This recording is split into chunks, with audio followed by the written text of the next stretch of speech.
Make your mama proud, popping it like shot. Turn up, it's a gangster party. PT ain't never popped a Mari, but if I ever catch Mac, I'ma pop a Holly. I don't even rob a cop the Harley. Blowing so much green, I shame Marley. Yeah, I push the line to its full limit. Hit the hole like 22, boy, I'm a young Emmett. Nothing go like snow, now that's a cold image. Still whistling, sending, knocking them white women. Only reason I do it to avenge Emmett. To the day they go before they box me out. Knowing me, it don't matter, I simply change my route. On my hobby.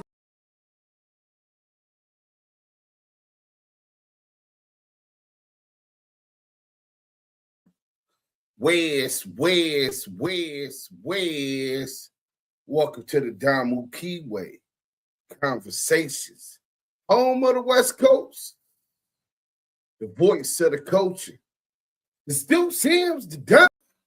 We right back at it just like a crack addict. And if you didn't know, make sure that y'all bang that like button on y'all way in. Go tell a friend y'all in here with the Don. The name is DUSE. You know what I'm saying? Big Suge coming home. Hey, Suge Knight being released from jail 2026. Court docs Racial Justice Act and Habeas 2255 breakdown. We gonna break it down, man. And I'm not finna go through the governments. I do that in the morning. You know what I'm saying? When I wake up, I do that for y'all. For those that do want to hear the government's position, it was a weak argument. Raider Q, Big Messy Moore, what up? Triple OG, Double OG, Megan Davis, salute y'all up late. Lou from the Lou, Damu Kiwe Nation, Dupes, Yael, Red Heart, Blue Heart, Active Chucks, Messy Moore, 2-1, Raider Q. We in this beat, fetus. Hey, la la la la, Monte.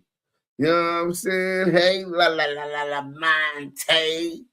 So y'all know we got the character. I ain't gonna make y'all wait. It's a whole lot anyway.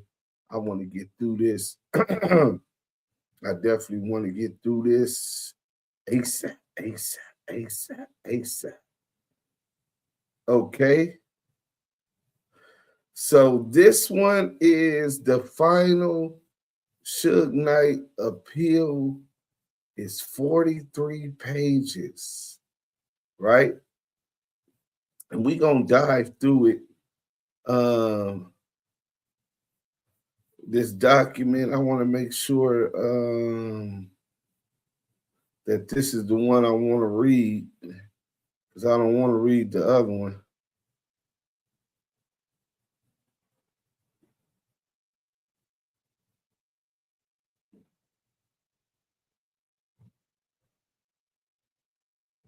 Oh, yeah, here it goes. So we own it. Bang that like button, man. You know what I'm saying? Y'all know we got the content. You know what I'm saying? So this one is waiting for the courts right now. And it's really enlightening. Raider Q, man, hit that like button, right? Urban Max TV, what up? Dude, Sam to Don.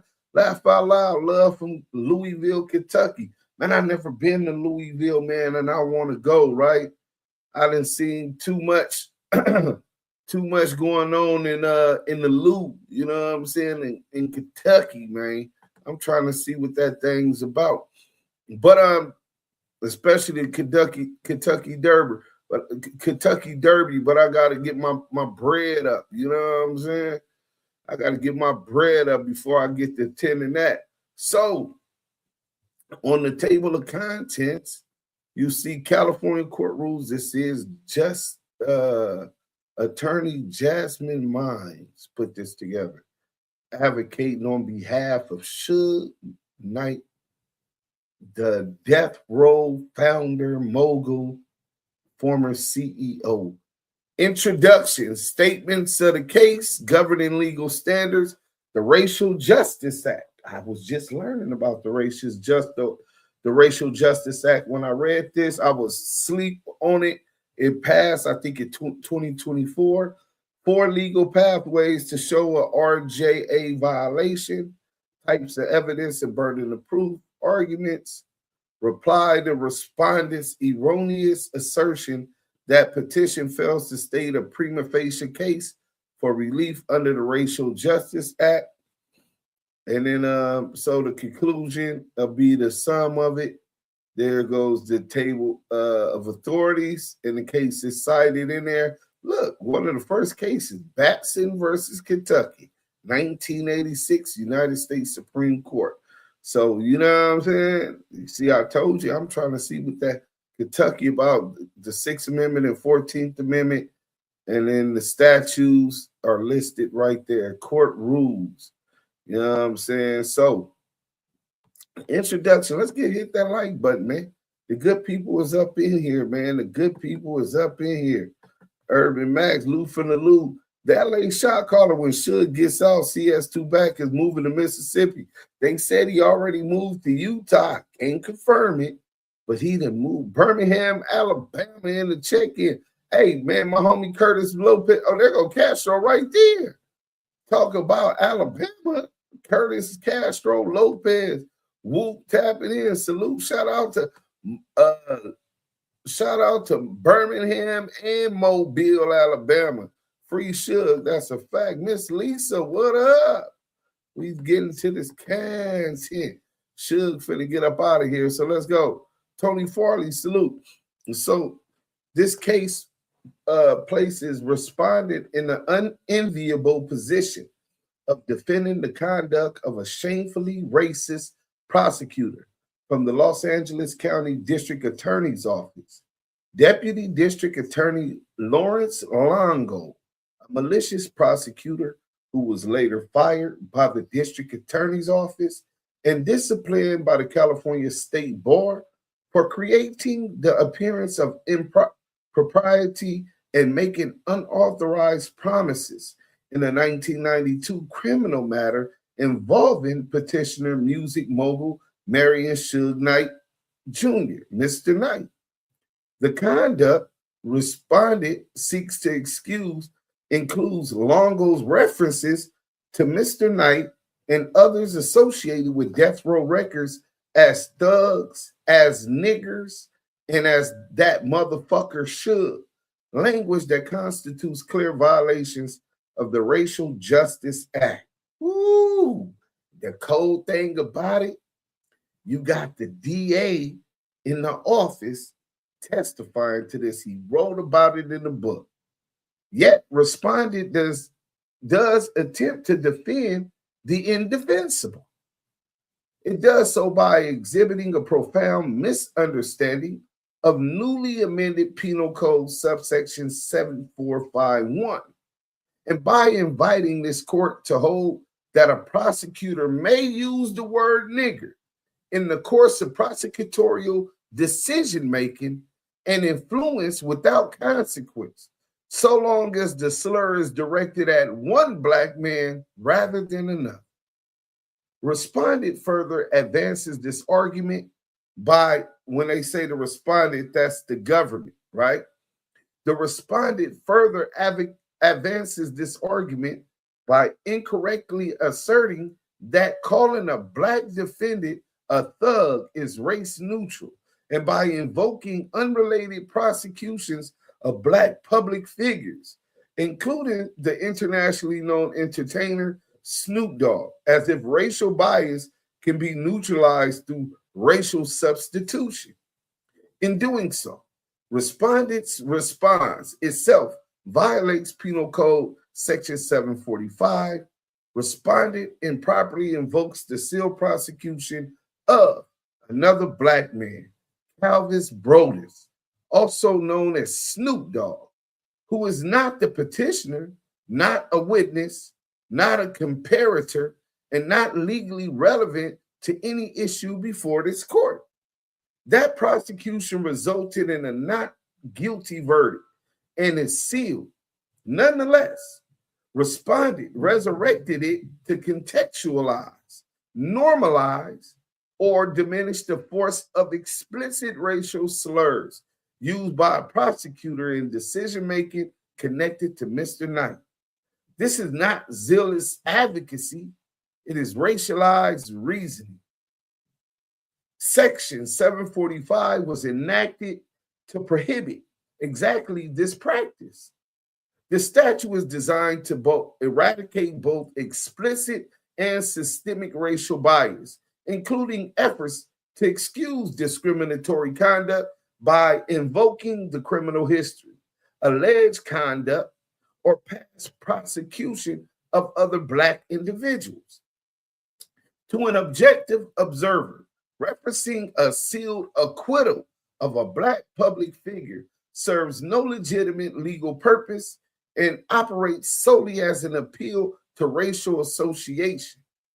The statute does not permit respondent to import the prosecution of another Black man, particularly one who was found not guilty, to minimize or justify racial bias affecting Mr. Knight. By injecting a sealed case into his response, respondent repeated the very misconduct the act was enacted to eliminate, transforming his filing from a defense of past discrimination into a present and ongoing violation of Penal Code Section 745. Because respondent invites the court to assume the truth of the conduct and disputes only its legal consequences, no factual development remains to be undertaken. So basically, she on some shit like, well, look, since y'all not denying whether or not the truth of the matter, whether this was said, then your only dispute is have to let Suge Knight out because you violated this discrimination act that California passed, right? So this posture squarely implicates Penal Code Section 745, subdivisions A and H, which require courts to determine whether the conduct alleged is, if true, falls within the statute's prohibitions, rather than deferring enforcement through further proceedings. The statements of the case. We finna open up this water. Let's see who up in here. Y'all bang that like button, man. They got him. Trust me, he got him, bro. You know what I'm saying? Yeah, Raider Q. Man, Suge went through. We gonna go through some old content too. When I've been going viral now for like 4 years. Well, even before that, 15 years. Damn, I didn't know. Going viral is kind of like just a thing for me. You know what I'm saying? Y'all hit that like button. Help me go viral on this one. Let's get the good people up in here. You know what I'm saying? And said we got a clean Cuban Rob and the other two security too for Whack to tap out working for a fake lion punk. Urban Max, do you think Suge did right by wrapping all his cases up in that 28-year plea? I think he had a good shot of beating the murder case at trial, but I guess he was scared of getting that third strike. Nah, what it was, I talked to him about it. They weren't allowing him to get his own attorney. The fix was in. I thought he would have beat that too. It was obvious self-defense. You know what I'm saying? So, okay, let's get to it. So the statements of the case. Petitioner incorporates by reference the statement of the case set forth at pages 5 and 6 of the petition for writ of habeas corpus filed by Mr. Knight on September 18, 2025, and accepts as true the statement of the case set forth in the informal response filed by respondent January 16, 2025 at pages 7 through 9. Governing legal standards. The Racial Justice Act. So here is the legislative law of the Racial Justice Act, or known RJA. As our Supreme Court has recognized, racial bias is a familiar and recurring evil that, if left unaddressed, would risk systemic injury to the administration of justice. And they cite Pena Rodriguez versus Colorado, a 2017 U.S. Supreme Court case. The RJA, particularly subsection 745A1 and 2 took effect on January 1st, 2021. See, I thought it was 2024, but it was 2021. The legislature declared its intent to eliminate racial bias and to provide remedies that will eliminate racially discriminatory practices. People versus Wilson. The RJA seeks to eliminate both explicit and implicit racial bias, and to do so both prospectively and retroactively. Retroactively means this is applicable not just to cases once the legislation went into effect, but any cases that preceded it. You know what I'm saying? Meaning people who got cases 30 years ago, this is applicable to their cases if they face this kind of discrimination, right? The statute directs all parties in the criminal justice system to look through old cases and provide a remedy for any case in which racial bias, implicit or explicit, played a part, whether intentional or not. The duty to confront racial animus in the justice system is not the legislatures alone, but applies equally to prosecutors, defense counsel, and courts. The statute has now been amended 3 times, based first on the issue of retroactivity. So I guess the DAs do not want to let them brothers out of jail. So they was arguing that it wasn't retroactive. But Assembly Bill 256 clarified that it was retroactive. And most recently on what California Supreme Court Justice Goodwin Liu described as the silent evisceration of the act. In Assembly Bill 1071, AB 1071, effective January 1st, 2026, the legislatures clarified that the less stringent prima facie standard of Section 745 subdivision H2 applies to both pre and post judgment claims, and stated that the dissenting statement in Henry Mendoza 2024 accurately articulates the legislature's intent in passing the RJA and concern about its silent evisceration. These findings illustrate some of the ways in which the courts misconstrue the statute to apply procedural barriers or otherwise impose impediments to relief, discordant with the legislative intent of the RJA, and improperly insulate convictions and sentences tainted by racial bias. That's Assembly Bill number 1071. Accordingly, contrary to respondents' arguments, and unlike traditional legislative history materials, these legislative findings are entitled to considerable weight because they are voted upon by the entire legislative body, enrolled and signed by the governor. Applied here, the statute requires courts to confront, not contextualize or excuse, a prosecutor's use of explicit racial slurs during plea negotiations tied to the petitioner's case. These findings are directly relevant at the prima facie stage, where the court's task is limited to determining whether the facts alleged, if true, trigger the statute's protections, not whether relief is ultimately warranted. B4, 4 legal pathways to show an RJA violation. To establish a violation of the Racial Justice Act, a claimant must prove one of 4 statutory grounds by a preponderance of evidence, i.e., more likely than none, basically a 51% to 49% chance, more likely than none, right? That's the standard that they have to prove it.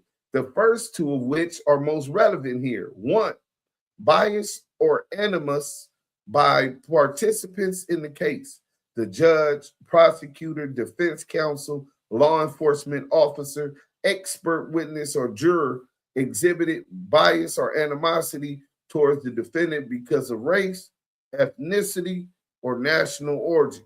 And 2, use of racially discriminatory language during the trial proceedings. One of the listed participants used racially discriminatory language or otherwise show bias or animus toward the defendant based on protected characteristics, even if not intentional. Here, by calling Mr. Knight and Mr. Lee a nigger and referring to Mr. Knight as a thug, Longo exhibited an unlawful racial bias and prejudice, while his calling Mr. Knight a motherfucker displayed an animosity towards Mr. Knight and inappropriate anger, expressly recognizing that racial epithets, including the word nigger, are classic indicators of racial bias and prejudice. People versus Johnson, 1989. Acknowledging that the use of the word nigger is racially derogatory and inflammatory. Each of these pathways independently satisfies the statute. Proof of any one is sufficient to establish a violation and trigger relief. Accordingly, the failure to establish one pathway does not defeat a prima facie showing where another statutory ground is adequately alleged. In People versus Bowden, 2002, the California Supreme Court again acknowledged that racial epithets, including nigger, are highly offensive and prejudicial, noting that such language can demonstrate bias when used in a criminal process. And the court has consistently treated the phrase criminal process as encompassing the entire continuum of a criminal case, from investigation through plea negotiations to final disposition and post-conviction proceedings. People versus Superior Court. Here, that process includes the years-long pre-plea and plea negotiation process that occurred between Mr. Knight, his attorneys, David Canner, piece of shit, and Howard Price, and Deputy District Attorney Lawrence Longo, with the final disposition being approved by Assistant District Attorney Frank Sunstead. Are we gonna get back to this? Let me wet my whistle. Y'all bang that like button, man. Bang that like button. You know what I'm saying? It's nasty work. This is nasty work. So they called Suge a motherfucker and his boy a nigger in the same sentence.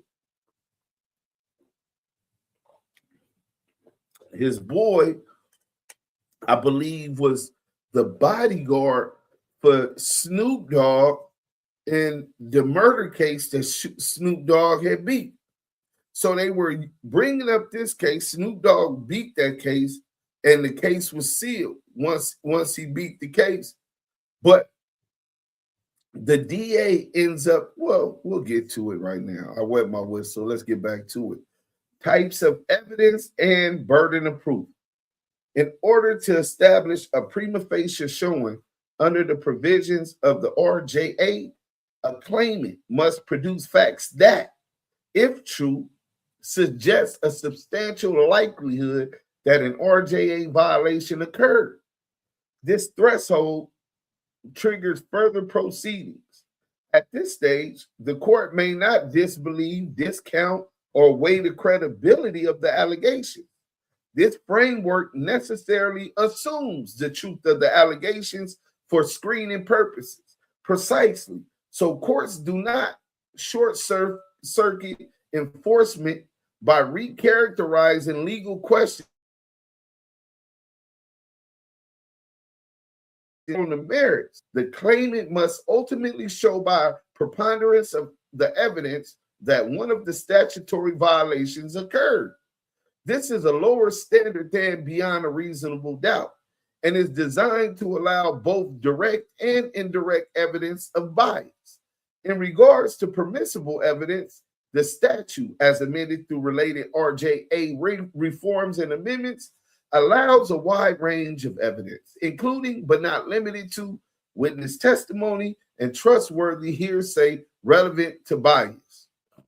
Here, Review of the petition for writ of habeas corpus litigated by petitioner and proprietary persona while incarcerated until counsel was retained for this reply establishes that Mr. Knight did not rely solely on the excerpts from McKinley Malik Lee's book in arguing that Longo repeatedly made racist comments, but also clearly stated that at a hearing on the motion, Will attested to racial slurs directed at him by Longo and will further call as a witness McKinley Malik Lee.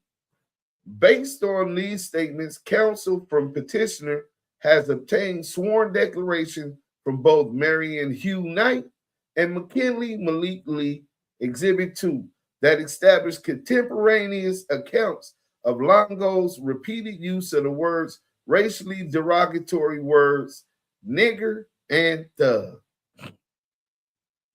D, ensuring access to evidence needed to support RJA claims for a fairer process. This court order responded to file an informal response addressing whether the facts set forth in the book excerpt may constitute facts, establishing a prima facie case for relief under the RJA.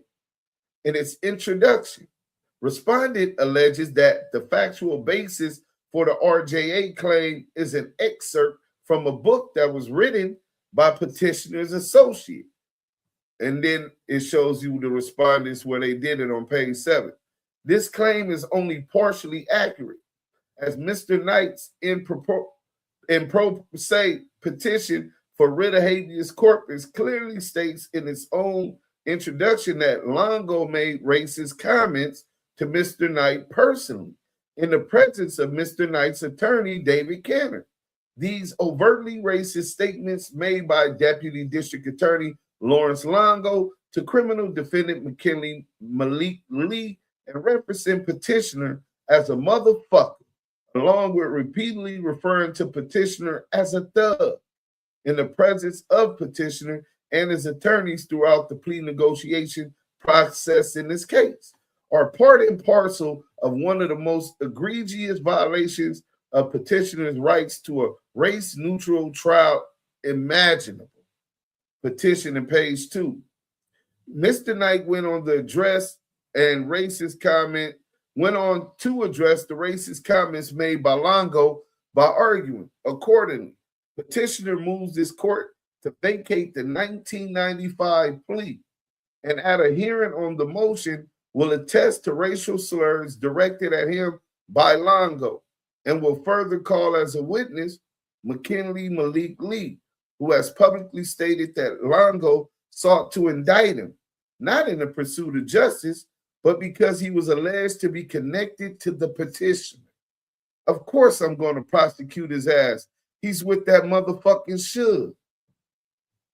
Based on these issues as presented and in preparation of a reply, counsel for Mr. Knight has obtained sworn declarations from both Mr. Knight and Mr. Lee as provided for by our legislature in the recent amendments made to the RJA and AB 1071, i.e., mandating that reviewing courts allow the newly retained counsel to supplement the record in order to better articulate the claim. Specifically, AB 1071 and the RJA provides that if a petitioner originally filed pro se, the court must permit newly appointed counsel to request additional disclosure of evidence as specified in the RJA and to amend the petition prior to the court taking further actions. If the petitioner has a habeas corpus petition pending in state court, but it has not yet been decided, the petitioner may amend the existing petition with a claim that the petitioner's conviction or sentence was sought, obtained, or imposed in violation of subdivision A of section 745 Penal Code subsection 1471 D1.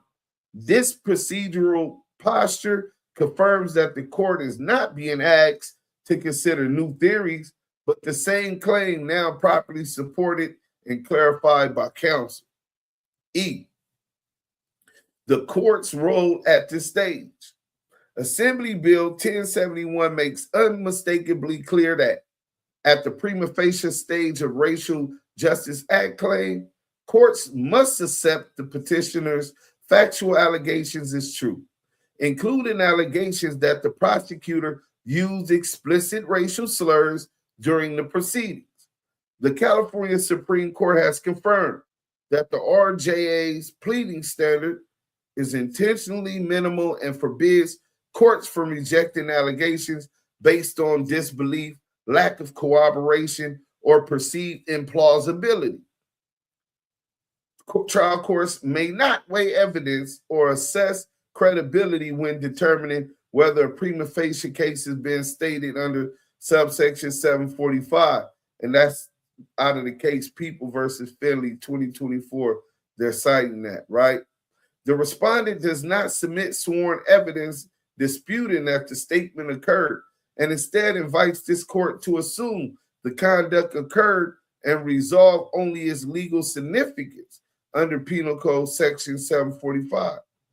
AB 1071 was enacted precisely to abrogate judicial gatekeeping that screened out RJA claims and to ensure that allegations of overt racism, such as the prosecutor's use of racial epithets, are tested through adversarial proof, not summary dismissal. Where, as here, a petitioner alleges that a prosecutor employed racial slurs, the statute compels the court to proceed to the next stage of review. A contrary ruling is not a discretionary call, but a direct violation of Section 745 as amended, and therefore reversible error. See Young versus Superior Court, Solano County, 2022. So we finna get into the argument. You know what I'm saying? Y'all just gotta let me get a little bit of water, man. Bang that like button. It's late. Y'all could be anywhere on planet Earth, but y'all right here with me finding out how Suge finna get out of jail.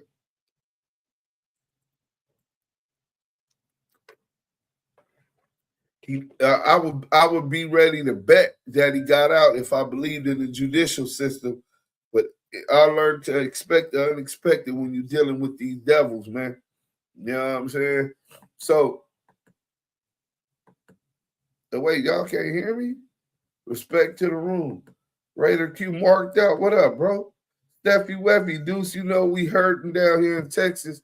Rest in peace, DJ Michael Watts of Swisher House, close friends of mine. Yeah, I just talked to you about that, and then I see the thing that he passing. Let's go ahead and give a quick 5 seconds of silence for Michael Watts, 2000. Condolences to his family, his friends, and the whole Swisher House family. Shout out to Texas, man. You know what I'm saying? I was supposed to start it off with that. My bad. You know what I'm saying? I was so discombobulated. I just finished eating. You know what I'm saying? Renegade Duchess, salute. Free Big U until it's back, or free Simon until it's backwards, a.k.a. Big Suge. Yes, yeah, we sorry about your loss, man. Renegade Duchess, what up? Lou from the Lou. Dominique Mayweather. This racist system so dirty they do anything to get rid of us and still talk shit about us after we gone. That's crazy, bro. You know what I'm saying? Jerome King, free Big Suge, a.k.a. Simon, man. Free Big Suge. We got a video for y'all, too. There it go, DJ Michael, 5,000 watts, Swisher House, man. H-Town legend. That's a fact, but not just H-Town. You know, I was just telling Steffi Weffy when I seen the picture with her and him, I was like, man, you got to link me up with him. Michael Watts was, when it came to the independent distribution game, was the plug. Like, the Texas artist was able to get so much money independently because they were self-sufficient. And Michael Watts was at the top of that ecosystem, right? So Ice Cube had dropped, I think it was Smile Now, Cry Later, independently through his record label. and he had Michael Watts handle the distribution. That man went gold, a gold record, independently. So just say $7, not even $10, $7 times 500,000, 3.5 million record. I mean, $5 million off that record. That's legendary, bro. Chance for parole ain't until 2034. Yeah, so it's Dude's voice, bang that like button, and Dude's voice, bang that like button. G-Max, damn, imagine if Suge and Big U is free on these streets at the same time. It would be a good look for the city of Bampton and Crenshaw, right? Man, it'd be a good look for the West Coast. And it'd be, hey, them out-of-town cats coming out here would be having it hard because all that sweet shit, see, everybody wanted to be the get-along gang and everything sweet. You just can't come on my block and get money and not include us in the play. That's all I'm saying. You know what I'm saying? So the argument, the reply to respondent's erroneous assertion that the petition fails to state a prima facie case for relief under the Racial Justice Act. This court orders directed the respondent to address the question of whether an excerpt from a book that describes the use of racially based language by the assistant DA in a conversation about the petitioner's case may constitute facts that, if true, establish that there is a substantial likelihood that a violation of Penal Code Section 745, Subdivision A occurred for purposes of making a prima facie showing under the Racial Justice Act. Respondent addresses this court's question by alleging that the excerpt is inadmissible hearsay, or in the alternative, if the book excerpt is admissible, the violation was harmless beyond a reasonable doubt. And then that's page 15 in the respondent's reply. That's crazy. They're trying to say that even if it was true, and even if the hearsay rules mean that statement from the book that proves that, or that shows and contests that this was mentioned in 2001, that they called him a nigger and a motherfucker, the DA is arguing, well, even if you do admit it and the admission of that into the record, it would still be a harmless a violation beyond a reasonable doubt. Mr. Knight, the human being whose life and liberty the respondent now characterizes as a harmless casualty of its own disgraceful racial animus, respectfully disagree. The respondent's harmless error argument fails as a matter of law because it disregards the role of the prosecutor, whose bias is documented in the record. Lawrence Longo was the assigned line prosecutor during the charging and plea negotiation phase, exercised prosecutorial authority over the disposition, and remained a prosecutorial actor connected to the case until his removal in 1996. The respondent's attempt to isolate the plea's final approval to another prosecutor does not sever the influence of Longo's conduct on charging posture, negotiation strategy, or case valuation. Moreover, the subsequent termination of Longo by the DA's office and discipline by the state bar for misconduct in this very case underscore that his actions were not peripheral or inconsequential. How you gonna say it was a harmless error, but this motherfucker got suspended from the bar, he got kicked out of the DA office, but when it comes to Suge Knight's life, it was a harmless error. It's nasty work, bro. The respondent identifies no evidentiary basis on which the court can conclude beyond a reasonable doubt that this bias had no effect on the judgment. On this record, the respondent cannot meet his burden to prove beyond a reasonable doubt that racial bias played no role in the judgment. Penal Code Section 745 does not permit courts to presume harmlessness where prosecutorial decision-making was infected by explicit racial animus. Mr. Knight replied specifically and generally to respondents' informal response. Mr. Knight specifically and generally denies each and every allegation made in the informal response that is in contravention of the claims raised and allegations made in the petition. Mr. Knight does not waive any claim, legal contention, or factual assertion raised in the petition, even if such claim, legal contention, or assertion is not specifically addressed in this informal reply. Mr. Knight realleges and reaffirms each and every legal and factual claim, contention, allegation, and assertion raised in this petition. Mr. Knight fully incorporates in all exhibits submitted with the petition and as filed with this reply. Mr. Knight's analysis is set forth in two parts. Both components address the statutory inquiry before the courts by demonstrating that the facts alleged, if true, establish a substantial likelihood of a violation of Penal Code Section 745.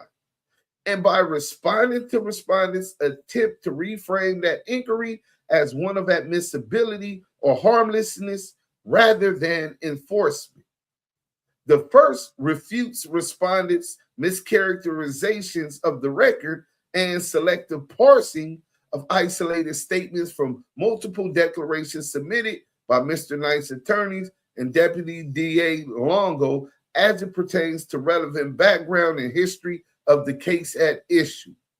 The second component of Mr. Knight's analysis specifically and generally contests respondents' argument on the merits of Mr. Knight's claims and inappropriate invoking of unrelated prosecutions of other Black public figures, which transforms the response from a defense of past discrimination into a present and ongoing violation of Penal Code subsection 745. Relevant factual background. So this is what this case was about, right? So they hit Suge with the 3 strikes. So he got doubled up. He would have had, I think, 14 years, right? But I believe under the 3 strike law, that second strike makes you have to get doubled up, right? I believe that's what it was. But don't quote me on that part. I'm just trying to remember. But we're going to get into this original case because the basis of this is I really hate Spirit One. I really hate that I'm late to this party.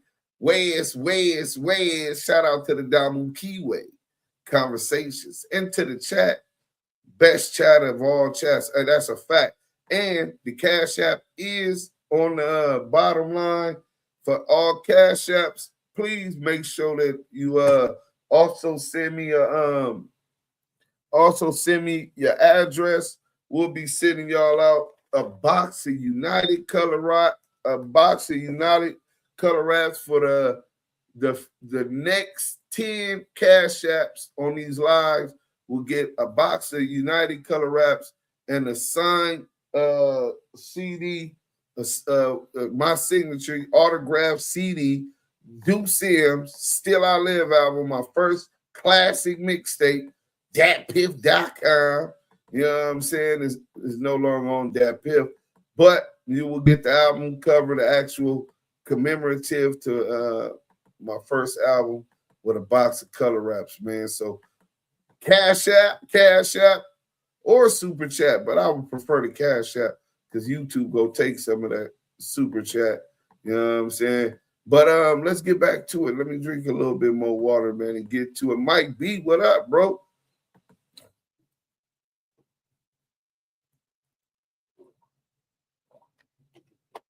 In February of 1995, pursuant to a negotiated plea bargain and upon the advice of counsel, petitioner entered into a plea of no contest to 2 counts of assault with a firearm with attending firearm use allegations as to each count.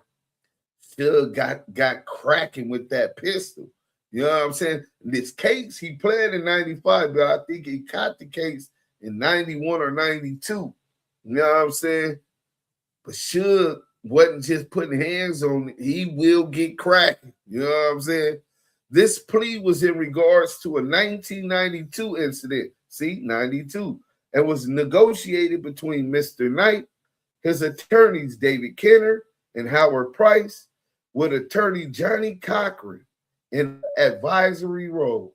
Rest in peace to the late, great legend, Johnny Cochran.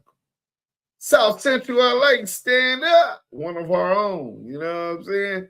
Deputy District Attorney Lawrence Longo, and approved by Frank Sunstedt, a veteran prosecutor with 39-year career in Los Angeles County District Attorney's Office, ending around 2001, serving as a head deputy, assistant district attorney under Gil Garcetti, and supervisor of Central Branch Operation.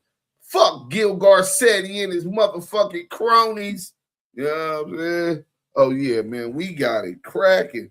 So, as part of the bargain, the trial court placed Mr. Knight on 5 years formal probation with the understanding that upon successful completion of probation, the convictions would be reduced to misdemeanors and not count as strikes under the 3 strikes law.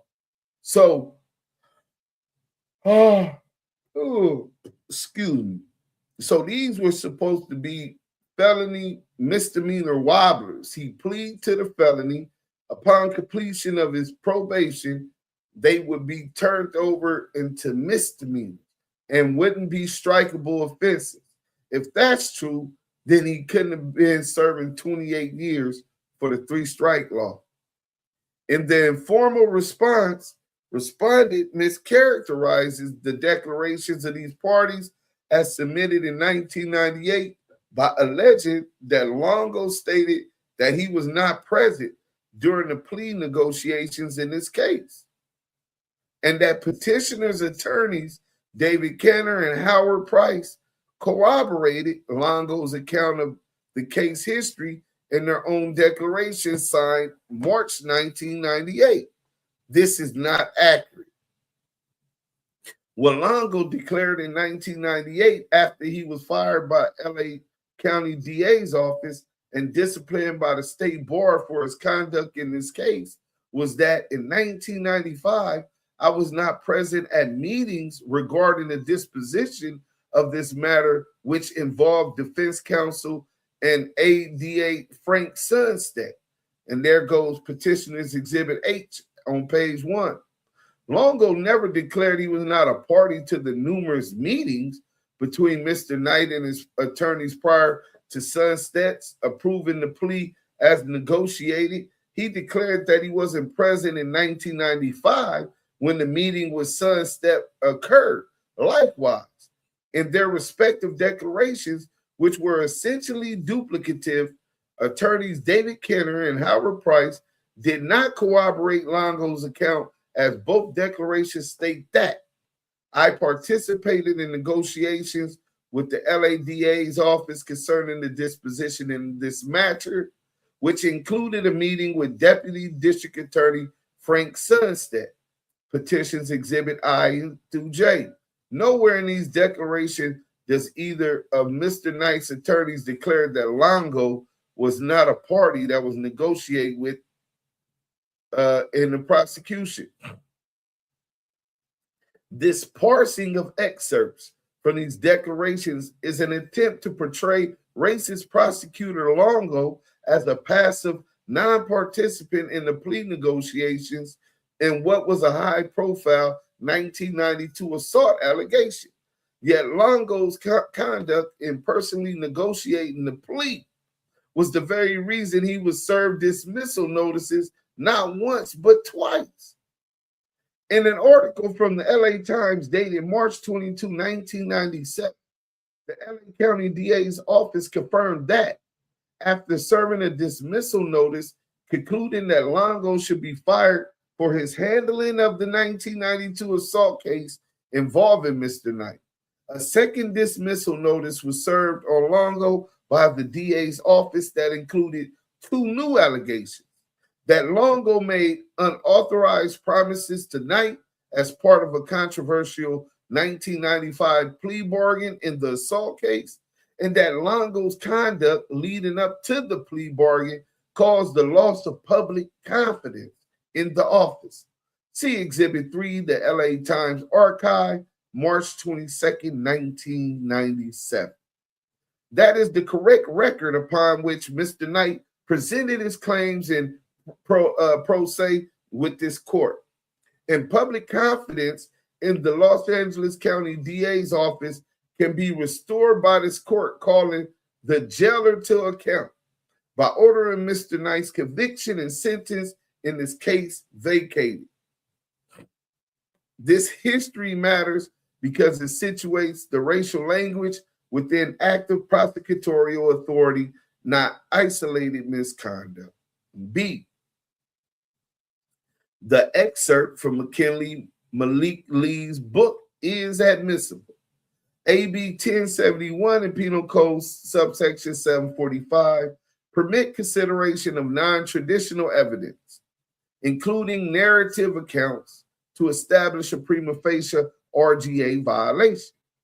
Courts construing the amended statute have emphasized that legislature intentionally lowered the evidentiary threshold to prevent early dismissal of credible claims of racial bias. Penal Code Section 745 expressly authorizes courts to consider narrative accounts, out-of-court statements, and other non-traditional evidence for the limited purposes of determining whether a substantial likelihood of racial bias exists, without requiring compliance with trial admissibility rules. In People v. Harris, 2023, the Court of Appeal held that AB 1071 materially altered the pleading and proof requirements under Section 745 and rejected the notion that a petitioner must present admissible trial evidence at the prima facie stage. Harris confirms that courts may not impose extra statutory evidentiary hurdles, including demands for sworn declarations or formal authentication before ordering a hearing. At the prima facie stage, the question is not whether the evidence would ultimately be admissible at trial, but whether the facts alleged, if true, fall within the Conduct Penal Code Section 745 prohibits. Likewise, in People v. LaShawn, 2024, the court explained that credibility determinations and evidentiary weighing are improper at the initial RJA stage, emphasizing that 745 requires only a showing that, if the facts alleged are true, relief may be warranted. Summary denial based on perceived evidentiary defects revives the very procedural barriers AB 1071 was enacted to dismantle. Accepting the narrative account as true for screening purposes is not optional. It is the analytical framework the legislature mandated to prevent racial bias claims from being dismissed through credibility assessments or evidentiary gatekeeping. Here, the book excerpt from Mr. Lee recounting the prosecutor calling him a nigger and referring to Mr. Knight as a thug and a motherfucker is direct evidence of racial animus and falls squarely within Section 745A1 and A2. Specifically, the excerpt alleges the use of an explicit racial slur by a prosecutorial actor while discussing charging decisions, conduct that Penal Code Section 745A1 defines as racially discriminatory language that explicitly appeals to racial bias. The excerpt further alleges that prosecutorial hostility and decision-making were expressly tied to racialized stereotypes and perceived group affiliation, conduct independently prohibited by Section 745A2, whether or not purposeful. Courts have long recognized that racial slurs by prosecutors are uniquely probative of unconstitutional bias. See People versus Rivera. Racist epithets by state actors are powerful evidence of discriminatory intent. Federal courts are in accord. In Miller L. versus Drek, 2005, 545 U.S. Supreme Court, the United States Supreme Court held that expressions of racial bias by prosecutorial actors, whether formal or informal, are highly probative and need not be sanitized by procedural formalism. The RJA codifies this principle and expands it. Rather than contesting the account through competing sworn evidence, the respondent invites the court to assume the statements occurred and argues that even if true, the conduct is legally irrelevant under Penal Code Section 745. For purposes of the prima facie inquiry, that invitation is dispositive of the evidentiary question because the statute asks only whether the alleged conduct assumed true falls within its prohibition. That posture presents a purely legal question at the prima facie stage, whether sworn or narrative allegations of explicit racial language by a prosecutorial actor taken as true fall within the conduct the statute prohibits. Under AB 1071 and controlling authority, they do. No additional authentication, corroboration, or evidentiary development is required for the court to determine that Section 745 has been implicated. Where the respondent asks the court to proceed on the assumption that the conduct occurred, the statute forecloses dismissal based on evidentiary gatekeeping or credibility concerns. C. Racial slurs made by the prosecutor during case-related meetings occurred during the proceedings under Penal Code Section 745 as amended by Assembly Bill 1071. Let's see what they talking about in the chat, man. What they talking about in the chat. Hit that like button. The chat's where it's at. Shout out to the Blue Rich Mob, always on their job. Drew V. Go time. Mike Braxton, what up, bro? Shit, just chilling, chat. Hit your brimming and hit that like button, man. Hit that like button and hit your brimming. Hit that like button for us, food peoples. Salute to the people listening in the cut, man. Drew Sims done. You already know, Drew. Drew V. Let me make sure I ain't got no cash app from nobody too. Because I man, listen, man, if y'all send a cash app, make sure, yep, I got a cash app. See what I mean? See what I mean? Let me see. Oh, yeah, that's Drew V. A little something for the work you put in, bro. Drew V. So I got that. I hit that hard.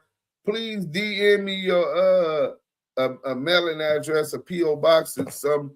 I'm gonna send you some if you smoke, or if just giving somebody a smoke, I'm gonna send you a box of United Color Wraps, and I'm gonna send you a autograph verse of copy of my original CD, a commemorative item. You know what I'm saying? We coming with the commemorative merch too, so the hit your brimming when we hit MTV internationally. You know what I'm saying? An independent record went international.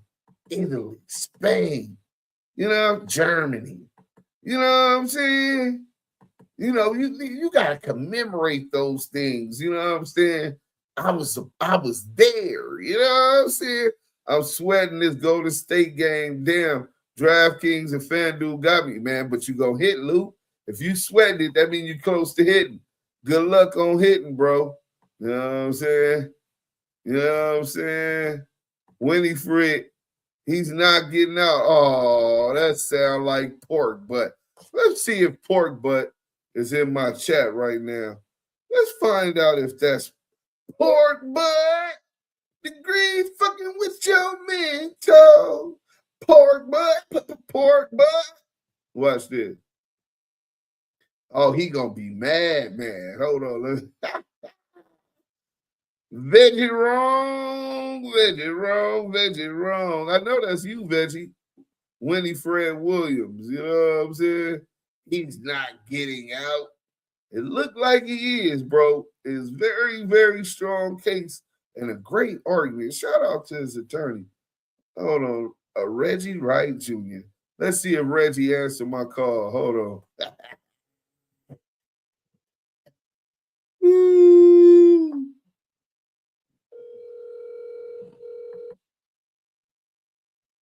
1798.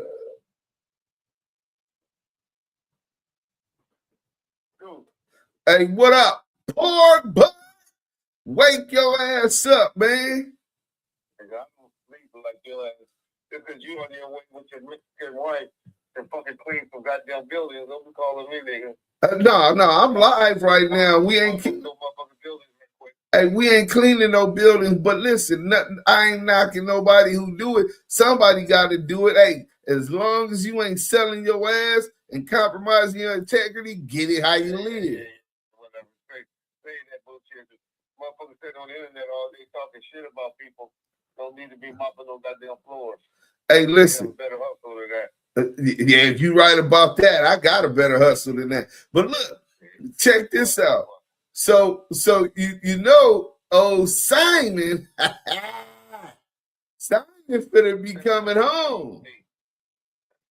He probably gonna get out because he got blind. Nah, he finna get out because that first case, that motherfucking that the firearm assault with the firearm, the 2 counts of assault with a firearm. You said that if he keep talking shit, you was gonna keep him in jail and he'll never get out. Has he said anything since I said that? Man, listen. Has he said any motherfucking thing since I said that? Listen, man. That nigga ain't worried about you. He off of YouTube since I said man, he getting his bag, nigga. He focused on his bag. Fucking with Damon Thomas. Damon Thomas is the biggest comment on the thing. He think Damon Thomas. No, the biggest comment on the biggest comment is you and CS2 back. But we ain't mopping motherfucking floors that night. Hey, listen, man. Matter of fact, what happened to my fucking tamales? Maria supposed to make it for me. Maria ain't making you no motherfucking tamales. Hey, but anyway, so what's up with you see what I seen you was on something today. What you was talking shit about today, man? Oh, you was talking about Snoop Dogg and Death Row, how they running it right now, right? Oh yeah, well I'm gonna see. Oh, it's old, yeah. But see, y'all ain't got no content. Over there about 3-4 months. I just drop old shit and get the amount of views and still be able to live. Man, you don't get no motherfucking amount of views. Your views are down as a motherfucker. Shout out to the Bahamas. I bet you they got 15,000. I bet you they averaging over 15,000 an episode a day. Man, you got caught buying. You got caught buying views. Fuck you mean? You think we didn't know? Man, y'all, you got. He already sold his portion of the channel. No, this was before. This was before he sold that. Stop trying to insult my intelligence. He got caught. Y'all got caught doing that before he sold his 50% share. YouTube live because you motherfuckers only get 2,000 views, so y'all want to lie and say shit like that. Hey, listen, Reggie, there's not a YouTube channel on YouTube that has more credibility than us. So why would you keep calling me a liar? In your opinion. You know how you can have, how you would have, hey, you know how you would get more credit? On your channel, listen to your Do you know how you would get more credibility, Reggie? First, you know how your channel will have more credibility if you admitted if you admitted publicly that you always gonna bleed blue because you a cop at heart. If you admit, I have never talked bad about my past. I love my past. So you a cop at heart. I don't have a problem with law enforcement. I know you don't. I fuck with niggas that I grew up with too. Man, so you playing both sides. You the middleman. I ain't never did nothing. That one nigga that I ever grew up with could never say I gave him heads up or did something like that. I might have gave him some like advice or something like that, or gave him a break. But I ain't never jeopardized none of my cop friends. Well, the other way, I play both sides of the fence.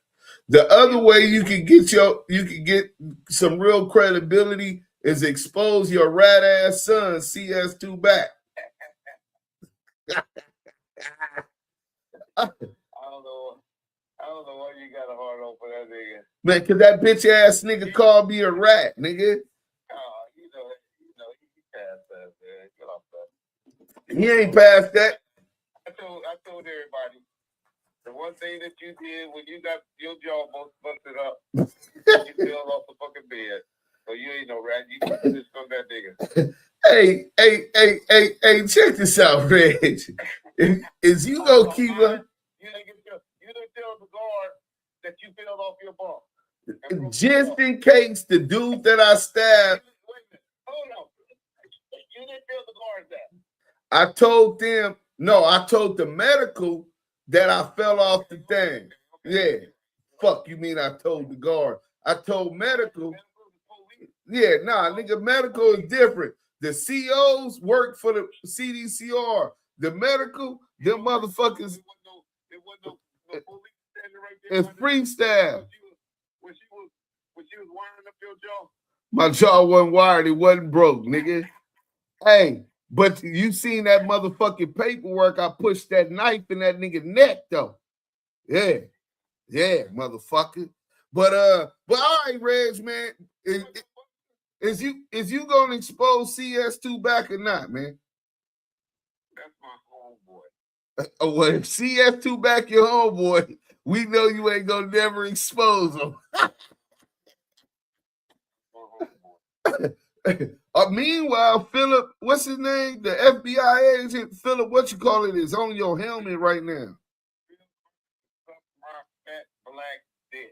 Man, that motherfucker exposed your ass, nigga. He didn't know me when he saw me. He was like, is that you, Reggie? Yeah. Is that you? Man, cause you had got sick. A lot of people couldn't tell it was you. Now you gained it all back. You look like Piece of the Hun from Spaceballs, nigga. Yeah. That nigga say it. Man, bye. Don't nobody want to hear about your dick. Hey, man, bye. Hey, he said CS2 back is his homeboy. We gonna get back to the content, man. But he said, Pork Butt said, now, if I'm understanding correctly, she asked it that all his cases be thrown out because of derogatory statements. Yes, the initial case that he caught in 1992, which was assault with 2 counts of assault with a firearm. DUSE said that nigga was buying views. He was. Reggie showed him legs in that wheelchair.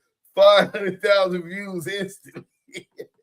Cop at heart, dirty cop at heart. For real, Renegade Dutchess. I can't get over the fact that he answered the phone. Yeah, medical bitches brought that work. Pork butt, goddamn, not knife to the neck. Yeah, I was trying to hurt the dude, man. You know what I'm saying? And he kept it gangster. You know what I'm saying? He said I didn't have no weapon. You know what I'm saying? 16 stitches in his neck. You know what I'm saying? But let's get back to the content so we can get up out of here. So, bam. Racial slurs made by prosecutor during case-related meetings occurred during the proceedings under Penal Code Section 745 as amended by Assembly Bill 1071. The racial slurs uttered by the prosecutor during case-related meetings between Mr. Knight, his attorneys, and Longo, along with Longo's statements to Mr. Lee's attorney, calling Lee a nigger and stating that I'm going to prosecute his ass, he's with that motherfucking Suge, occurred during the proceedings within the meaning of Penal Code subsection 745 as amended by Assembly Bill 1071. AB 1071 was enacted to broaden the Racial Justice Act and to close loopholes that had allowed racially biased conduct to evade review by being recast as informal or off-the-record activity. Public Safety Analysis of Assembly Bill 1071. The legislature expressly intended subsection 745 to be construed expansively so that discriminatory conduct occurred in the course of prosecutorial functions tied to the prosecution of a case is subject to judicial review, regardless of whether it appears in a courtroom transcript. The conduct described satisfied Penal Code Section 745A1 because it involves racially discriminatory language used by a prosecutor in the course of performing prosecutorial functions directly connected to the prosecution of Mr. Knight's case. It also independently satisfied Section 745A3, which prohibits reliance on racially biased narratives or associations in charging, plea negotiations, or sentencing-related decision-making. The statute does not require that such conduct occur in open court, be memorialized in a transcript, or be directed exclusively at the petitioner so long as it is connected to prosecutorial action in the case. The Senate Committee on Public Safety echoed this intent, emphasizing that racial bias most often manifests outside formal courtroom proceedings, during meetings with law enforcement, witnesses, or members of the prosecution team, and warning that limiting the statute to in-court statements would undermine the remedial purpose of the Racial Justice Act, as amended June 20th, 2023. The legislature therefore rejected any artificial distinction between formal courtroom appearances and the broader prosecutorial process by which criminal cases are investigated, charged, and litigated. This reading is compelled not only by legislative intent, but by constitutional principle. In Pena-Rodriguez versus Colorado, the U.S. Supreme Court held that racial bias infecting deliberative or decision-making processes cannot be insulated from judicial scrutiny merely because it occurs outside public view.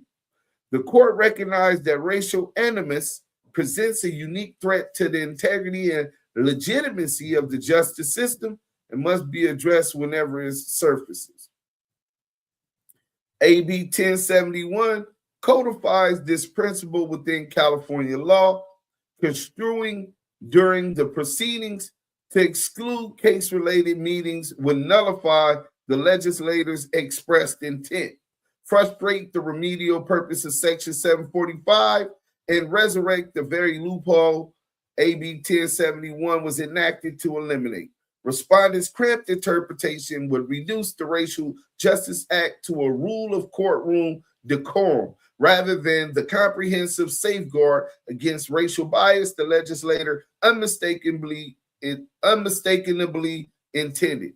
To hold otherwise would permit racial bias to evade review solely by occurring where it most often arises inside prosecutorial decision-making rather than inside a courtroom. Under this framework, the conduct alleged here falls squarely within the scope of Section 745 as amended, and no further factual development is required to reach that conclusion. The term thug is not race neutral. Respondents' insistence that the term thug is race neutral is not merely an evidentiary dispute.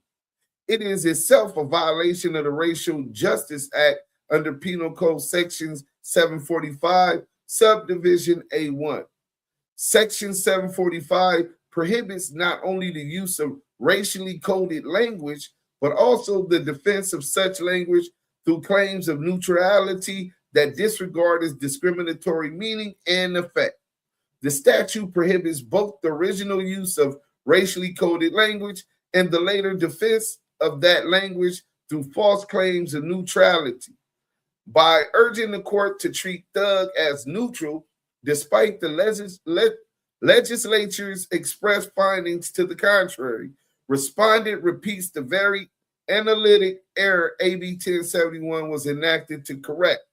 As an attorney in the case, the respondent's attempt to sanitize a descriptor that the legislature has explicitly codified as dehumanizing and othering is an exercise in the very racialized reasoning the act was designed to eradicate. By justifying the trial prosecutor's bias through dictionary definitions rather than the mandatory objective observer standard required by subdivision H4, respondent effectively seeks to obtain the continuation of a conviction on the basis of racialized proximity. This ongoing use of race-neutral justifications violates the remedial purposes of the act and mandates that the court vacate the conviction to fully vindicate the protections of the penal code. The appropriate remedy for such a violation is addressed below. At this stage, the issue is whether the statute has been triggered. Respondent attempts to minimize the remarks regarding Mr. Knight being a thug as race neutral, citing to Merriam-Webster Dictionary online for a definition of the word. Respondent would have been better served by actually citing to the RJA as amended by AB 1071, as our legislature found it necessary to provide courts explicit guidance on language that functions as coded racial epithets, specifically identifying thug as such, noting that courts have failed to find a prima facie showing of racial bias where participants in the prosecution or investigation use dehumanizing and othering language such as predator, monster, sociopath, terrorist, brute, thug, gangster. The amendment was intended to foreclose precisely this kind of post-hoc sanitization of racially loaded language and to ensure courts evaluate the term for its discriminatory meaning and effect, not its superficial neutrality. Courts have also repeatedly acknowledged that terms such as thug, when directed at Black men, function as racially coded language. See People versus Richardson. Recognizing thug as a racially charged descriptor depending on context. When coupled with the explicit use of the word nigger, the racial meaning is unmistakable. Here, the term was not used to describe conduct, but to characterize the petitioner himself in the course of charging the plea-related decision-making, which is precisely where racialized language exerts its most corrosive effect. Though this reply is accompanied by declarations from Mr. Knight and Mr. Lee, nothing in Section 745 requires that evidence be presented through a declaration of sworn testimony at the pleading stage. To the contrary, People versus Harris Supra expressly rejected that requirement, holding that AB 1071 expanded the universe of evidence courts must consider and forbids courts from importing trial-level evidentiary rules into RJA screening. In sum, the book excerpt is admissible, sufficient to establish a prima facie RJA violation, and mandates that Mr. Knight's 1995 conviction and sentence be vacated. Any ruling excluding it on hearsay, authentication, or declaration grounds conflicts with AB 1071, Section plain language and controlling appellate authority. The term motherfucker is not race neutral. Wagstaff make clear that language must be evaluated in the context in which it is deployed, including surrounding statements and the speaker's demonstrated bias. People versus Wagstaff, 2025. Here the term was used contemporaneously with an explicit racial slur, and in the course of denigrating a black defendant and his associates while discussing prosecutorial action. To an objective observer, the use of motherfucker in this setting functions not as a neutral expletive, but as part of a stream of dehumanizing and hostile language directed at black men perceived as criminal and dangerous. When layered with explicit racial epithets and racialized descriptors such as thug, the term reinforces a narrative of contempt and othering that Penal Code Section 745 squarely prohibits. The racial meaning arises from its deployment as part of a unified racialized narrative by a prosecutor who simultaneously invoke explicit slurs and group-based criminal stereotypes. This language is racially discriminatory when used as part of a prosecutorial narrative explicitly grounded in racial animus. D. Respondent's use of Snoop Dogg's unrelated murder prosecution, for which he was acquitted and had his record seals, constitutes an independent violation of the Racial Justice Act. Respondent's conduct goes well beyond improper advocacy and constitutes an independent violation of the Racial Justice Act as amended by Assembly Bill 70. In opposing relief, respondent deliberately invoked Snoop Dogg's unrelated murder prosecution, a case that resulted in an acquittal and whose records were later ordered sealed in order to inject racialized innuendo into Mr. Knight's post-conviction proceedings. This tactic amounts to a calculated circumvention of sealing orders and a transparent effort to smuggle racial bias into judicial review where the law forbids it. That the reference prosecution resulted in an acquittal and sealing renders in its invocation not merely irrelevant, but affirmatively unlawful. California courts have long recognized that sealed records are treated as legally non-existent and may not be resurrected directly or indirectly to influence subsequent proceedings.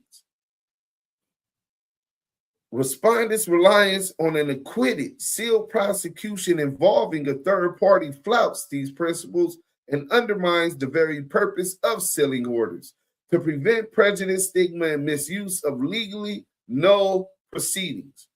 AB 1071 expressly expanded Penal Code Section 745 to reach post-conviction proceedings and to prohibit the use of racially charged narratives, stereotypes, or associations that would not be invoked but for race, ethnicity, or perceived group affiliation. The courts construing the Racial Justice Act have emphasized that the statute targets not only explicit racial epithets, but also more subtle forms of racialized reasoning and narrative framing that distort the adjudicative process. The adjudicative process.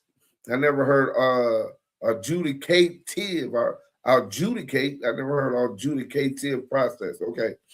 RJA is remedial and must be construed broadly to eradicate racial bias from criminal proceedings, recognizing the corrosive effect of racialized assumptions and associations on fairness and legitimacy of proceedings.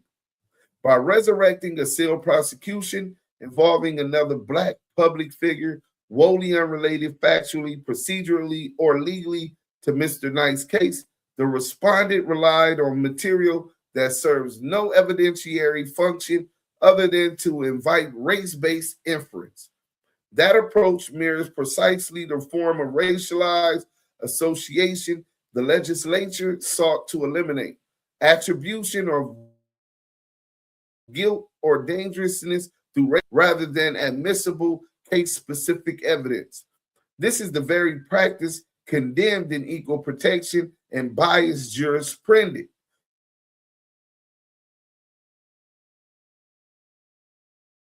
By decision makers to draw adverse conclusions from race or group identity rather than conduct. E. Respondent's conduct independently satisfies the elements of Penal Code Section 745. Penal Code Section 745 prohibits a prosecutor from using racially discriminatory language or racially coded narratives during any stage of a criminal proceeding, including post-conviction litigation. As amended by Assembly Bill 1071, the statute expressly reaches conduct that, to an objective observer, implicitly appeals to racial bias, including the use of racialized associations, stereotypes, or group-based narratives that would not be invoked but for race. Respondent's invocation of a sealed acquitted prosecution involving another Black public figure satisfies these elements. An objective observer would understand the reference not as neutral legal context, but as an effort to associate Mr. Knight with racialized notions of criminality, violence, or notoriety through proximity to another Black man's unrelated case. That association has no legitimate evidentiary purpose and operates solely as a racialized narrative device. Under the statute, neither intent nor outcome is required. The use of racially coded association itself in the course of prosecutorial advocacy constitutes a violation of subsection 745A2. This conduct independently violates Penal Code Section 745, regardless of any other racial language in the record. The violation is further compounded by respondents' conscious disregard of the sealing order itself. Sealed proceedings cannot lawfully be repurposed as rhetorical devices in post-conviction litigation, and their selective invocation here serves no legitimate evidentiary function. Instead, it operates solely to evoke racial prejudice and to distract from the merits of Mr. Knight's Racial Justice Act claim. Such conduct falls squarely within Penal Code Section 745A1 and A3, as amended by AB 1071 and independently mandates relief. Remedy: petitioner has established a violation of the Racial Justice Act, Penal Code subsection 745 subdivision A. As amended by Assembly Bill 1071, the statute requires immediate and effective relief once a violation is proven.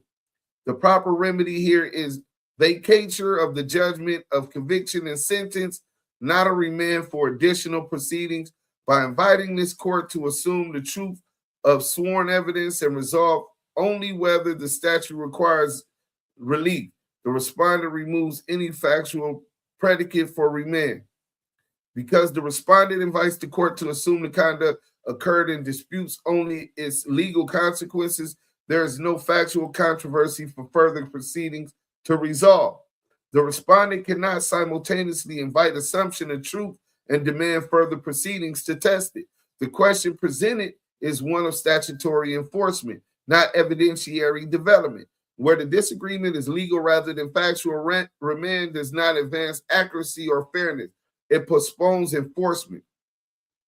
Upon this court's finding that a violation of a Racial Justice Act has occurred, the court has direct and independent authority under Penal Code Section 745 subdivision E to vacate a conviction and sentence. That authority is not limited to trial courts. This court's jurisprudence reflects a consistent remedial principle where a legal or constitutional violation is established on the existing record and no further fact-finding is required. Immediate appellate relief is required, not a remand that merely delays correction of the error. The court has also repeatedly exercised this authority to vacate unlawful components of judgments and to correct prejudicial error without remand. Those cases embody a settled principle of this court's remedial jurisprudence. Once a violation is shown, the appellate court must provide effective relief rather than defer responsibility back to the trial court. A remand in this case would depart from that settled practice. The RJA violation has already been established. The record is complete, and the conviction and sentence were tainted by racial bias. Under these circumstances, a remand would serve no remedial purpose and would instead perpetuate the very harm Penal Code Section 745 and Assembly Bill 1071 were enacted to eliminate. A remand will also be prejudicial and, in practical effect, illusory. The events at issue occurred more than 3 decades ago. Some of the attorneys who participated in the original plea negotiations are now deceased, and others are of advanced age. Petitioner himself is approximately 60 years old and suffers from significant health impairments, including legal blindness. Further delay risks the permanent loss of remaining testimony and renders any future evidentiary proceeding unreliable in practice, even if theoretically available. In addition, ordering a remand in this case would also all but guarantee that the matter would languish in the lower courts. A remand would not merely postpone relief, it would effectively deny it. Racial Justice Act proceedings are resource intensive and require sustained participation by a single prosecuting authority. Whereas here, the legal issue is dispositive and no further fact-finding is required, returning the case for additional proceedings will predictably result in years of delay as a structural consequence of the process itself. The outcome is inconsistent with Assembly Bill 1071's directive that relief under Penal Code Section 745 be effective in practice, not merely theoretical. Assembly Bill 1071 reflects a legislative rejection of delay-based remedies and reinforces that Section 745E requires an effective remedy, one that actually cures the violation, consistent with this court's own remedial jurisprudence and the legislature's express intent. This court should not remand for further proceeding, but should vacate the conviction and sentence to fully vindicate the protections of the Racial Justice Act. The legislature amended Section 745 precisely to prevent racial bias claims from being deferred through procedural detours once the statutory threshold is met. Conclusion: for the foregoing reasons, this court should grant Mr. Knight's claim for relief under the Racial Justice Act and order his conviction and sentence vacated. There you go. Respectfully submitted. Jasmine Mines, ESQ, attorney for petitioner Marion Q. Knight. And there you go. There you go. Exhibit 1. You got exhibit, the declaration from Suge. We'll be posting this for y'all. Y'all can read that later. You know what I'm saying? That's Suge Declaration Exhibit 2. The declaration from McKinley Malik Lee. You know what I'm saying? And Exhibit 3. You know what I'm saying? Deputy DA Longo. This is the LA Times article. You know what I'm saying? And there you go. There you go. You know what I'm saying? There you go. Let's see what the good people talking about, man. Bang that like button. So let me make a poll. I should have already had a poll made for y'all. Pardon me, man. I started late. You know what I'm saying? And now we're gonna go ahead and make this poll. So CS2 back PC'd up and moved. He rolled his shit up in a little burrito. You know what I'm saying? He rolled his shit up in a little burrito. You know what I'm saying? Tell him you can't live here no more. They say he moved to Utah. You know what I'm saying? Witness protection in Utah. You know what I'm saying? So we're going to get this poll going. The poll is based upon this motion of the Racial Justice Act, based upon the Racial Justice Act and this argument that we just did, is Suge coming home. Based upon the RJA is Suge Knight coming home soon. Let's get that. Yes, no. Y'all let me know what y'all think. Simon. Oh, yeah. So he moved to Utah because he knew Suge was coming home soon. Reggie gonna run off too. I'm the motherfucking police. Reggie, the police. So we got a video for y'all. I know y'all, a lot of y'all don't know how long we've been doing this content. I do some of the greatest interviews, man. But this was an interview with D-Dog. In fact, at this time, I wasn't even beefing with CS2 back. So you're talking about maybe 4 years ago? Yeah, that's what it was. 4 years ago.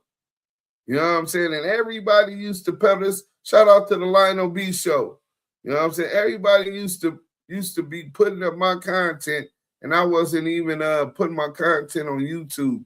I was just running content on Clubhouse. You know what I'm saying? Sometime I might put it on Spotify or something, but all of it going viral. So this was what, 70,000 views, right? And this was just this channel. That he got some issues he want to air out, and he What's got bracket? What's bracket? What's bracket, big homie? I'm DUSE. Who's this? D-Dog? Yeah, this D-Dog homie from NHP Inglewood. You know what I'm saying? Wack just had pulled up, and he spoke on you. I wasn't here because I was holding the other room till the homie came back. You know what I'm saying? So you could set up what you had to do to get on this platform. But he gave a little background of you. Yeah, so basically all that shit that nigga said, with 95% of it is bullshit. Okay? I'm gonna tell you like this. Where it start off, well, really I'm gonna just start from the beginning. You know, I played the movie Straight Outta Compton, and that's how I Lou feeling loose, salute. met Bone. Right. So the Mormons go sacrifice what? Salute Aiden Phillip White. Let's go. You know, being in that atmosphere, you know, it was a lot of, you know, side talk and sneak dissing on Suge Knight the whole movie while he was filming the movie. So long story short, it was a plot together to take Suge down. Okay. And so there's a plot to take Suge down, right? Yeah. Niggas is talking dirty on his name and all of this type of shit, right? Yeah, okay, from directors, actors, you know, and everything else in between. So really the industry, you talking about the powers that be in hip hop. Yeah. Yeah. Why? Pretty much. Okay. So that brings to name some faces and powerful people, that some of the most powerfulest people in the industry, right? Yeah, yeah, very big. Billionaires. All right. Now keep going. This is your flow, man. Go ahead and tell your story. Well, what it was is this, right? There was a recording made of Bone, right? And this Bone, I heard that recording before. And this tape right here, if Suge would have went to trial, it would have vindicated him. And basically on the audio was Bone, you know, running his mouth like he do, speaking up on shit that he, you know what I'm saying? He just can't shut up. So, you know what I'm saying? So basically he talking about who paid him to attack Suge and all the shit. And so, wow. And so long story short, at the time, Cash was acting like he was, you know what I'm saying, finna get the homie Suge a lawyer, right? And so he was pump faking with fake receipts, talking about he, you know, retained a lawyer for Suge and this and that, right? But the whole time he was trying to get the death row rights.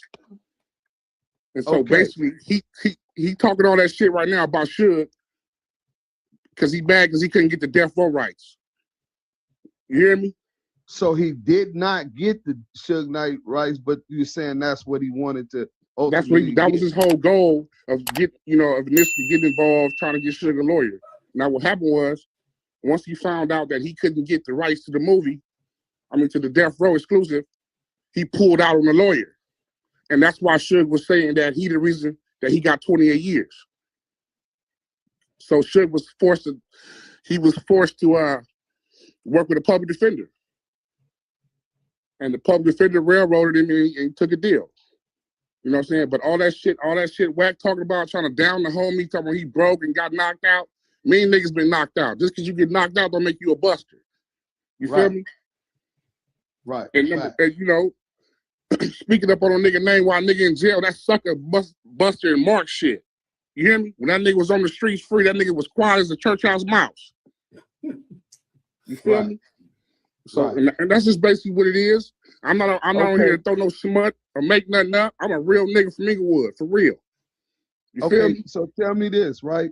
You said that he was sliding the fake receipts like he had retained attorney and counsel for him. But yeah, I met up with Cash at BJ's at the Fox Hill Mall, like 2017, and I had the audio of Bone, and he was supposed to hire their attorney, and they was going to use that for Suge's defense. But however, like I say, once he found out that he couldn't get the rights to the movie, you know what I'm saying? He sandbagged on the homie attorney. Dang.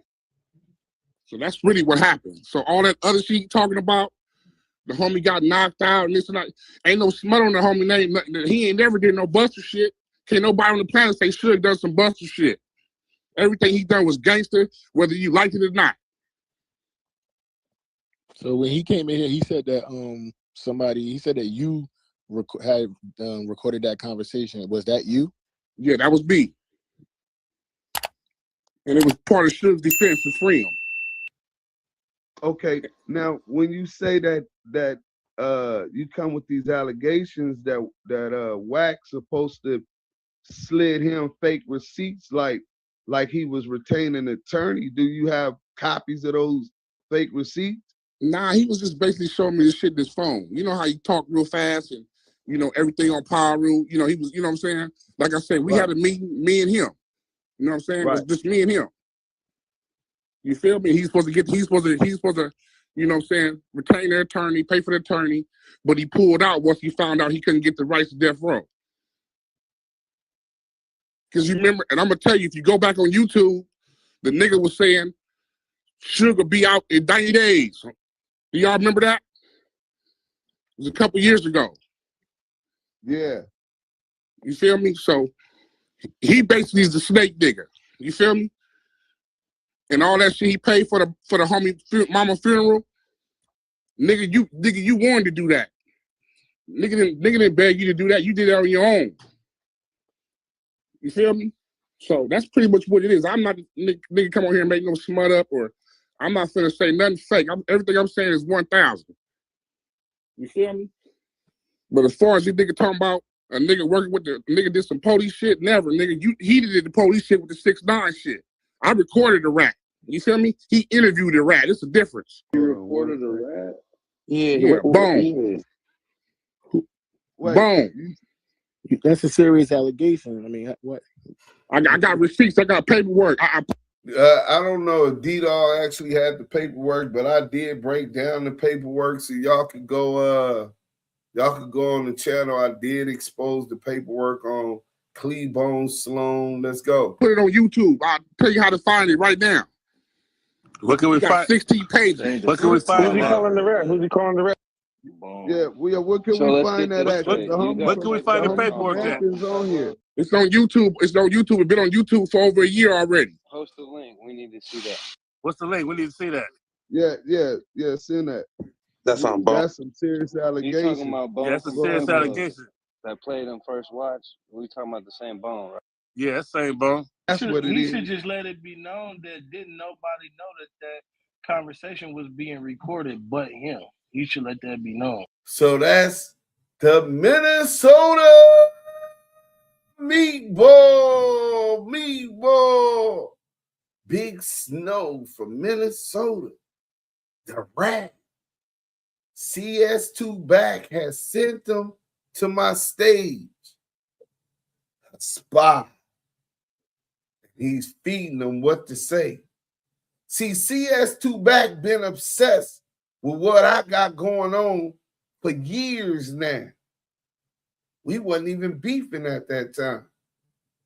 But he had spies on me because he sensed the threat. Let's go. Oh, that you said, who is that saying that? Yeah, that's Snow saying that, and dude should let that be known. He's the only one that knew that that conversation with Bone was being recorded, and they was talking about a whole bunch of shit in that conversation that shouldn't have been recorded. Hey, do you hear that, D-Dog? What do you say? That you was the only person that knew that that conversation was being recorded, and a lot of shit in that conversation that y'all was talking about shouldn't have been recorded. Yeah, just like I'm the only nigga that got paperwork on nigga that I recorded. I got paperwork on him. But Yeah. you was the only person, like, wasn't you the homeless dude that Bone? Hey, D-Dog, listen. Recording the rat, I ain't got a problem with you recording the rat. Fuck that rat ass nigga. But as far as recording the rat to give it to the DA so that Suge could get a time cut, that's third party cooperation, bro. So I don't agree with that, especially when it's talking about other crimes. Now, if it was just talking about this crime, that's the difference, because that means the snitch lies snitch and you got evidence. But when you get to talking about other crimes, I don't know, D-Dog. I ain't with that, my nigga. Gave a job and somewhere to stay to go to run to the store and shit like that? No, that's the wrong nigga, homie. Okay. You got the wrong nigga. Here go the lies in the camera. I mean, Wack also said you tried to sell the recordings. Bang that like button. He did, bro. Dude is capping, this is what you do. So he tried to sell Wack the recordings of Bone for $30,000. Ask Wack how he got the recording. Capping, bro. This nigga was recording them in a car. Nigga, wallahi. He's lying. And he's capping. Bro, shut the fuck up, bro. You don't even know me, nigga. Yeah, Snow, how you know? I'm you glad around this nigga or Hold something? on. So, bro, so I just was on the phone with Snow, you know what he's talking about, right? I was just on a three-way call with the person who was being recorded. That nigga didn't know he was being recorded. He's a rat, nigga. I got paperwork on the nigga. Do you hear that part? Fuck would you even be conversating on any of that if the purpose of the recording is just to get Suge out of jail? Blood, shut your ass up, nigga. You talk too much, nigga. How? Okay. Nah, because now he's How? speaking. Because Nah, he you the just police. speaking facts. Cause you the police, nigga. Come on, bro. Wow. And you in here like you a rat, my nigga. You was a homeless nigga that had nowhere to live, and Bone gave you an opportunity to work and be a store runner on the set. Shut your dick, shut your suckers up, nigga. You the bitch, nigga. Shut up, nigga. Car that don't nobody know. Hey, why he gotta shut up, bro? How hey, who is that talking? Hey, who is that talking though? D-Dog, we finna get to that. All right. Now D, nobody should be talking. Y'all talk back and forth, but try to keep it respectful. That's the only way we gonna be able to get to the truth. Right here. Here you go, right here. Right there. All right, now D, what you say you wanted to address him? The dude that was talking to you, go ahead. Yeah, who is that? So, dude, Bone didn't give you no job, right? No. I got hired by F. Gray. So when Bone, so first and foremost, listen. He don't listen to nothing Wack tell you, blood. That's not Wack Bone personally, bro. You don't know who you talking to. Blood, you don't know who you talking to, nigga. So did you used to live on Budlong? No. Oh my God, here we go with the lies. So you wasn't living on Budlong? My nigga, I just told you. Or was you not living on Budlong? I said no, nigga. This nigga, hey, Lamonte, he's lying, bro. I'll bring Bone in the room, bro. Hey, bring him in right now. Yeah, bring him in. Bring him in. Bring him in.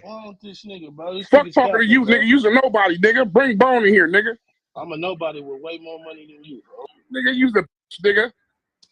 But you the one that told on the nigga. Nigga, I ain't getting no telling, nigga. But you recorded. You's a boy, nigga. Shut up, nigga. So with Suge being set up for Suge getting 28-year deal on the accidental unaliving of Terry Carter and the running over of Cleavon Sloan Bone. Bone telling, Bone being recorded saying that Dr. Dre paid him. I got the actual check that was paid to the dude. You know what I'm saying? From Andre Young.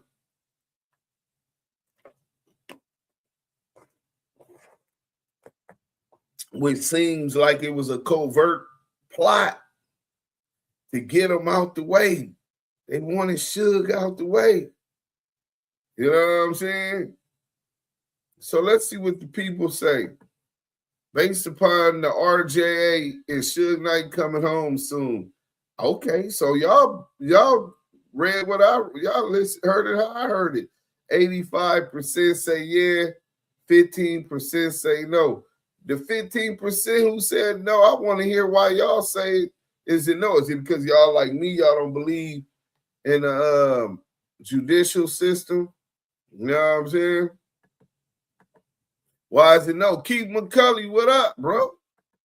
Groovy, yeah, I got that. Hey, Lou from the Lou, got that too. Salute, bro. Both of y'all send me y'all mailing address or a P.O. box, man. I got something coming to y'all. We finna get this merch back cracking. I wish I could show y'all my thing. I'll pick up the my press machine. I got it at Maria Mom house. I should come home and Puff in the feds. That's crazy. Now, Puff should be getting out, bro. He should be getting out probably at the end of this year, beginning of next year. DUSE, Birdo, salute, Damu, Kiwe, conversation. Damu, Kiwe. Did you see CS2 walk Ray J in the court today? Wack was out of breath just from walking. No wonder he duck and fade. He just fat, bro. A fat midget, bro. Them alligator arms. He that's why he duck and fades. He probably was ducking fades at the courthouse. That's not my name anymore. Hey, y'all. I wish he had other violations to show other forms of misconduct to add to the request. Right. So wait, Nubian Queen, Raiders. So you think, is you one of the ones that don't think he coming home? For anybody who don't think he coming home, please put it in the chat why y'all think not. Man, it's almost 2 hours. We got 8 minutes. I'm going to kick it with, it's lovely. Now, hey, y'all. Say y'all. Hey, now. Say now. Okay. Wack got knocked out by J-Rock. Fact. Wack, a.k.a. Clayface. Just because you broke doesn't mean you're not a man or a woman. Right. Wack being knocked down more than bowling pin. He just master manipulated to the gullible. LaRue. Slick talking. Because you have a warrant like I had today, don't make me a thug. Yeah, I had some tickets I forgot about. Damn, you had a warrant? Luke Gage, salute, bro. Oh, well, I'm going to take my ass to sleep. It's 12 o'clock out here, man. I don't see nobody saying why he ain't getting out. No, man. If you're just coming in, don't forget to hit that like button. You know what I'm saying? Mike B. Suge finna come out to Doe having his own life right. Man, that nigga, that's going to be $1 billion at the box office, nigga. Can't nobody tell that death row story like Suge, nigga. Nigga, that shit going to be billions, nigga. Nigga, you got to get, nigga, oh my God. Man, I think Jimmy Iovine and them gonna get that brother whacked before he put that movie out, because it's gonna expose all his foul shit. Free Suge Knight, Vancouver, BC in the house, mad respect. Salute, shout out to Canada. Vancouver is in the building. You know what I'm saying? That's why you don't want no fade. Quit hating. I'm in the Northwest Vancouver. Okay, Birdo, get it. All right, Keith McCulley. Let me see. Yeah, I think he getting out. Raider Q say he getting out. He has a grandson to come home to. Yeah, man. Dr. Dre might go in the high. Yeah, Dr. Dre gonna go. Hey, look, everybody, bang that like button. Listen, man, it's 12 o'clock. I got to take my ass to sleep. Till then, in the morning, we got a gang of content. So turn on the notification bell. We going to bring y'all that mail. Till then, it's DUSE Sims done. Thank y'all for supporting Damu Kiwe.